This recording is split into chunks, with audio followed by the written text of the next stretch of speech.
dadka qaar ee caafimaadka ka shaqeeya waxay dhahaan waxay muslimiintu ka sheekayaan ee ah dhibka doofaarka waxaa looga jawaabi karaa dhowr jawaabood oo ay ka mid tahay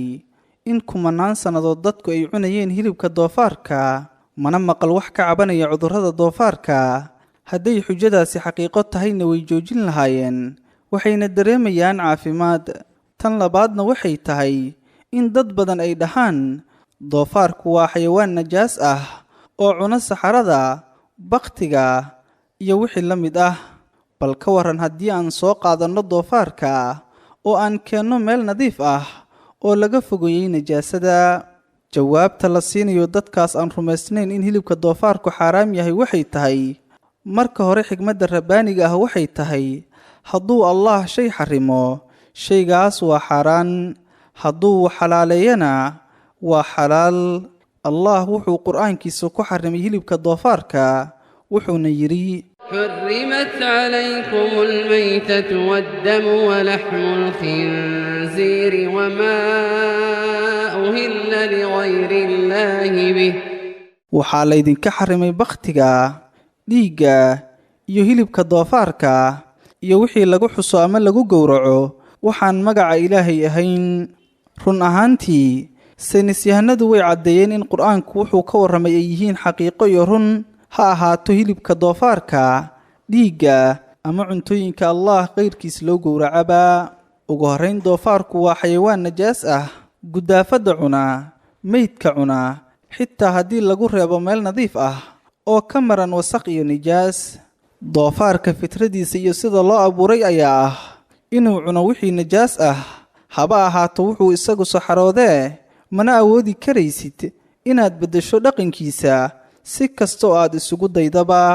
tan labaad waxay cilmiga iyo sayniskuba caddeeyeen in duxda ama baruurta doofaarka ee saaran hilibkiisa aanu jidhka bani'aadamku waxba ka faa'iidaynin caloosha bani'aadamkuna ma ridqi karto saliidda doofaarka iyo baruurtiisa toona sidoo kale beerkuna ma kaydin karo sidaa awgeed duxdu waxay ku aruuraysaa jidhka bani'aadamka taasoo ku keenaysa cudurro badan gaar ahaan cudurrada ku dhaca wareegga dhiigga xididada dhiigga iyo xididada wadnaha ee waaweyn tan saddexaad nidaamka cuntada ee doofaarka wuxuu la mid yahay nidaamka cuntada ee bani'aadamka culimmada bartay cilmiga noolaha waxay u qaybiyaan nidaamka cuntooyinka 3 qaybood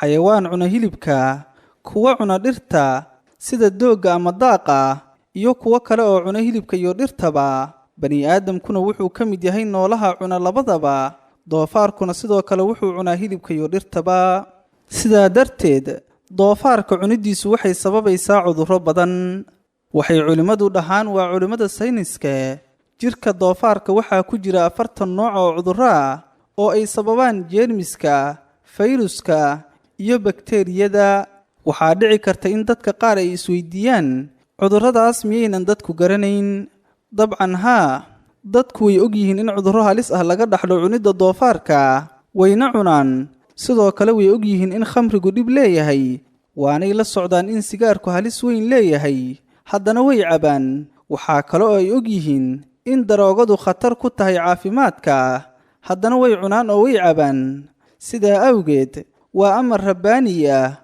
oo xagga allah ka yimid waana inuu soo afjaraa dhibkaas iyo kadadaas waana mahad ilaahay oo waa la inoo caddeeyey in doofaarka cunidiisu xaaraan tahay haddii la isweydiiyo muxuu allah u abuuray doofaarka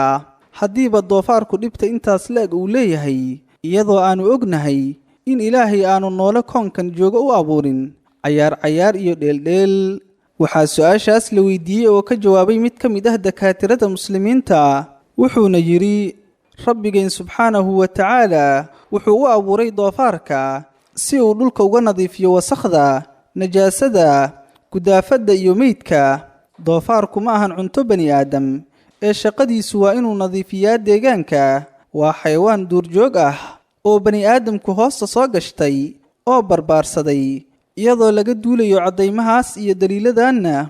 waa in laga taxadaraa cuntooyinka uu ku jiro hilibka doofaarka waxaa kale oo xaaraan ah caanihiisa subaggiisa iyo haraggiisaba dhanka kale ka ganacsiga doofaarka rabbayntiisa waaridiisa soo dejintiisa iyo qaybintiisuna ma bannaana sababtoo ah hadduu ilaahay shay xarimo waxaa kale oo uu xarimaa ka shaqayntiisa iyo dheeftiisaba wallaahu aclam.